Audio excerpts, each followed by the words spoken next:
സൂപ്പർഫ്ലൈ എന്ന യൂട്യൂബ് ചാനലിലേക്ക് സ്വാഗതം. അപ്പോൾ ഇന്നത്തെ വീഡിയോ ഞാൻ കാണിക്കാൻ പോകുന്നത് ഉന്നക്കായൻ്റെ റെസിപ്പിയാണ്. ഇഫ്താറിനൊക്കെ നമുക്ക് തയ്യാറാക്കാൻ പറ്റിയ ഒരു ഡിഷ് കൂടിയാണ് കേട്ടത്. അപ്പോൾ നമുക്ക് വീഡിയോയിലേക്ക് പോകാം. ഞാനിവിടെ ഒരു പാൻ എടുത്തിട്ടുണ്ട്.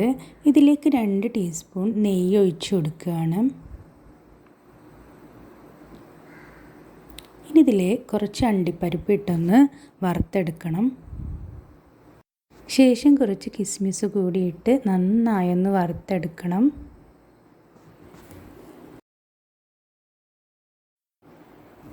ഇനി ഇതിലേക്ക് 1 കപ്പ് തേങ്ങ ചിരകിയതാണ് വേണ്ടത്. ഇതുകൂടി ചേർത്ത് നന്നായൊന്ന് വറുത്തെടുക്കണം.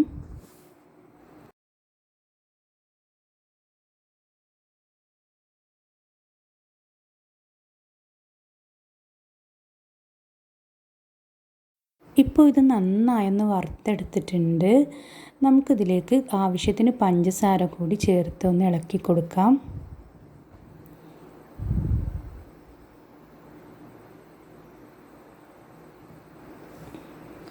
ഇനി കുറച്ച് ഏലക്ക പൊടി കൂടി ചേർത്ത് ഒന്ന് ഇളക്കി കൊടുത്തതിന് ശേഷം നമുക്ക് ഫ്ലെയിം ഓഫ് ചെയ്യാം. ഇപ്പോൾ നമ്മുടെ ഫില്ലിംഗ് ഇവിടെ റെഡി ആയിട്ടുണ്ട്. ഞാനിവിടെ ഒരു 3 പഴമാണ് എടുത്തിട്ടുള്ളത്. ഇതധികം പഴുക്കാത്ത പഴമാണ് കേട്ടോ. ഉന്നക്കായ ഉണ്ടാക്കുമ്പോൾ അധികം പഴുപ്പില്ലാത്ത പഴമാണ് വേണ്ടത്. അപ്പോൾ അത് പ്രത്യേകം ശ്രദ്ധിക്കണം. പിന്നെ ഇതൊന്ന് പുഴുങ്ങിയെടുക്കണം. ഇപ്പോൾ ഇതൊന്ന് പുഴുങ്ങിയെടുത്തിട്ടുണ്ട്. ഇനി ഇതൊന്ന് നന്നായിട്ടൊന്ന് ഉടച്ചെടുക്കണം. ഇപ്പോൾ ഇത് കൈവച്ചുകൊണ്ട് തന്നെ ഞാൻ നന്നായിട്ടൊന്ന് ഉടച്ചെടുത്തിട്ടുണ്ട്. ഇനി ഇതിൽ നിന്ന് ഓരോ ചെറിയ ഉരുളകളാക്കി എടുക്കുക. ഒരു നാരങ്ങ വലുപ്പത്തിലുള്ള ചെറിയൊരു ഉരുള എടുത്താൽ മതി. ഇനി ഇത് കയ്യിൽ ഇതുപോലെ ഒന്ന് വെച്ചിട്ടൊന്ന് പരത്തി കൊടുക്കുക. എന്നിട്ട് നമ്മൾ നേരത്തെ തയ്യാറാക്കിയ ഫില്ലിങ്സ് കുറച്ചെടുത്ത് ഇതിലൊന്ന് വെച്ച് കൊടുക്കണം. ഇനി ഇത് ഇതുപോലെ ഒന്ന് യോജിപ്പിച്ചെടുക്കണം. അതിനുശേഷം ഉന്നക്കായയുടെ ഷേപ്പാക്കി എടുക്കുക. ഇതുപോലെ ഒന്ന് ഉരുട്ടിയെടുത്താൽ മതി. ഇനി ബാക്കിയുള്ളത് ഇതുപോലെ ഉരുട്ടിയെടുത്ത് ഉന്നക്കായയുടെ ഷേപ്പാക്കി എടുക്കുക.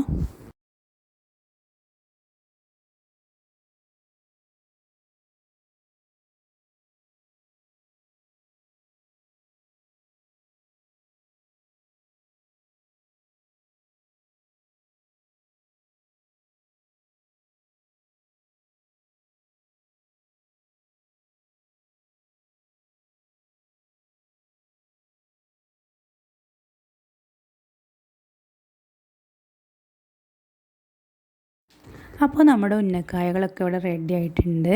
ഇനി ഇതൊന്ന് ഫ്രൈ ചെയ്തെടുക്കണം.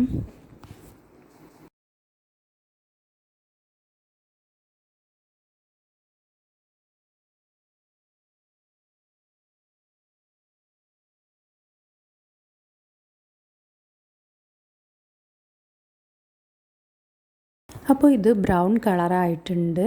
ഇനി നമുക്കിതൊന്ന് കോരിയെടുക്കാം. ഉന്നക്കായ ഇവിടെ റെഡി ആയിട്ടുണ്ട്. നല്ല ടേസ്റ്റി ആയിട്ടുള്ള ഒരു ഇഫ്താർ വിഭവമാണിത്. അപ്പോൾ എല്ലാവരും വീട്ടിൽ ട്രൈ ചെയ്ത് നോക്കണം. വീഡിയോ ഇഷ്ടപ്പെട്ടെന്ന് വിചാരിക്കുന്നു. താങ്ക്